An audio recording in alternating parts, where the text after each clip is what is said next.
नमस्कार, मैं मुबारक शेख और आप देख रहे हैं मुंबई सहारा न्यूज़। मुंबई सहारा न्यूज़ यानी हम दिखाते हैं सच, पूरा सच। दोस्तों, आज बात करते हैं उस मुद्दे को लेकर जिसे लेकर महाराष्ट्र की राजनीति गर्मा गई है। जी हां, कोविड-19 के इस काल में भी महाराष्ट्र की राजनीति गर्मा गई है। मुद्दा है राज्यपाल द्वारा विधान परिषद के 12 सदस्यों की नियुक्ति को लेकर। जी हां, राज्य में जब से अघाड़ी सरकार बनी है उसके बाद से लगभग 1 साल गुजर चुके हैं।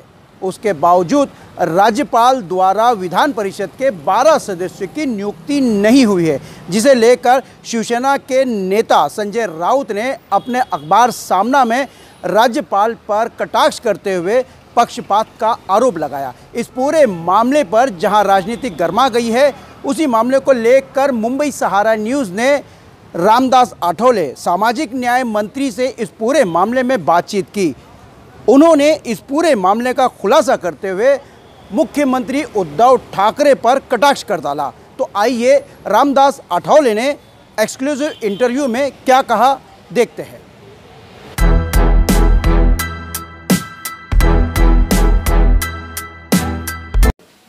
जिस तरह से आपको याद होगा कि राज्य में राज्यपाल द्वारा मनोनीत 12 सदस्यों को लेकर राजनीति गर्मा गई है। हमारे साथ में इस वक्त मौजूद है सामाजिक न्याय मंत्री रामदास आठवले साहब।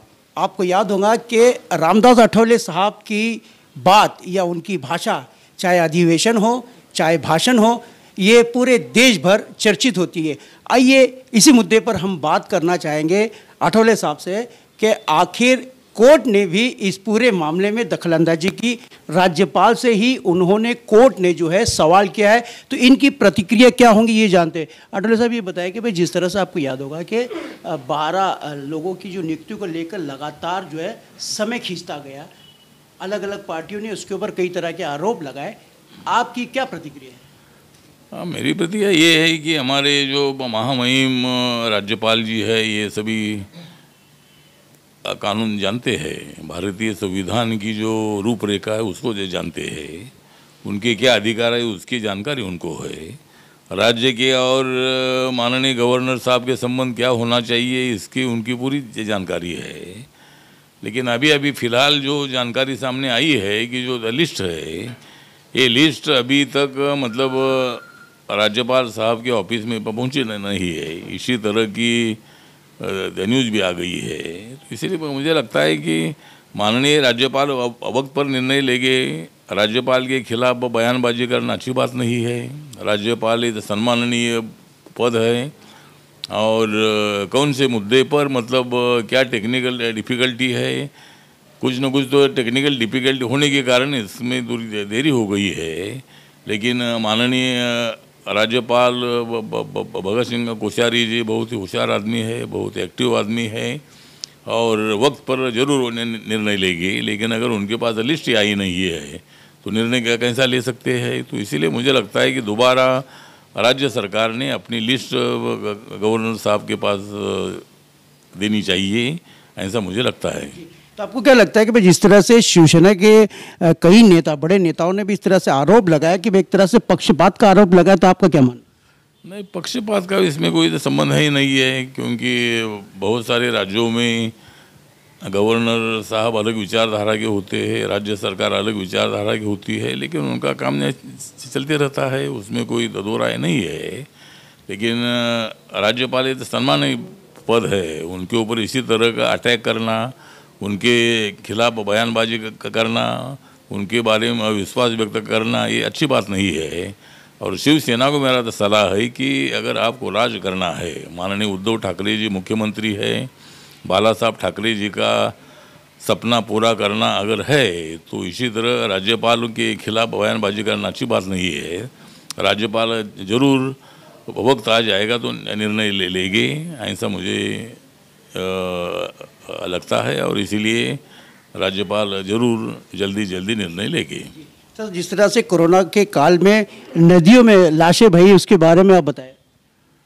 हाँ, तो अभी उसके बारे में हमने जानकारी ली है। बहुत सारे लोगों का कहना है कि इतनी मौतें हो गई यूपी बिहार में, उनको जलाने के लिए लकड़ी में मिली नहीं और उनको मतलब गड्ढे निकाल कर उनको उसमें दफना गया। और वहाँ पर बाढ़ आने के बाद, नदी का पानी आने के बाद वो पूरी जो बॉडीज़ ऑटोमेटिकली नदी में चली गई। तो इसी तरह की जानकारी है, ऐसा कोई तो नदी में बॉडी कोई फेंक नहीं सकते हैं, लेकिन लकड़ी मिलना बहुत बड़ा मुश्किल था क्योंकि इतनी डेथ हो रही थी।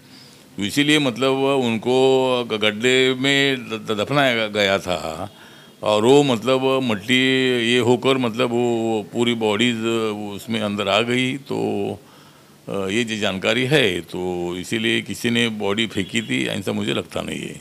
सर ये बताएं कि जिस तरह से कोरोना महाराष्ट्र में कंट्रोल में आ गया है, तो आप इसका श्रेय किसको मानते हो?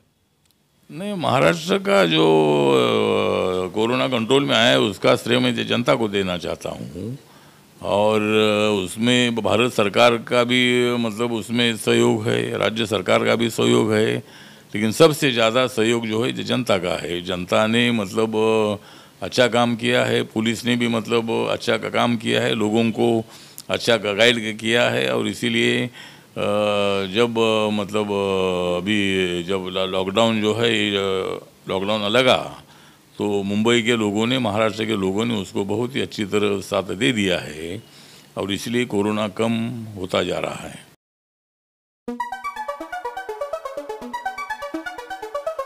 यदि आपको मुंबई सहारा न्यूज़ की खबरें पसंद आती हो तो उसे लाइक करें, सब्सक्राइब करें और शेयर ज़रूर कीजिए।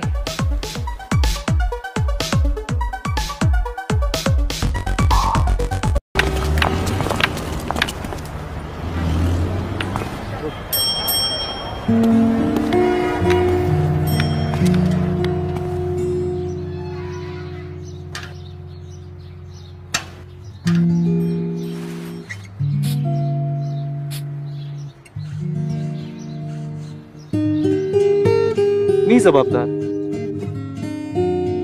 माझा मास्क माझी सुरक्षा। मुंबई सहारा न्यूज की खबरों में आज फिलहाल इतना ही। कल फिर नई बातें, नए मुद्दे, नई जानकारी और सटीक खबरों के साथ दोबारा हाजिर होते हैं। आप मुंबई सहारा न्यूज को सब्सक्राइब करना ना भूलें। आप मुंबई सहारा न्यूज को कमेंट कर सकते हैं, शेयर कर सकते हैं। अपने इलाके या आसपास में किसी भी तरह से कोई घटना दुर्घटना हो तो आप मुंबई सहारा न्यूज के ईमेल एड्रेस पे हमसे संपर्क कर सकते हैं। यदि मुंबई सहारा न्यूज में आपको कोई वीडियो भेजनी हो, कोई जन समस्या की वीडियो भेजनी हो, तो आप मुंबई सहारा न्यूज के व्हाट्सएप नंबर पर हमें अपनी वीडियो भेज सकते हैं। हम आपकी समस्याओं को अपने चैनल में उजागर कर आपकी समस्याओं का समाधान करने का प्रयत्न करेंगे। तो फिर मिलते हैं नए मुद्दे, नई जानकारी और सटीक खबरों के साथ। तब तक के लिए मुझे यानी मुबारक शेख को दीजिए इजाजत। नमस्कार।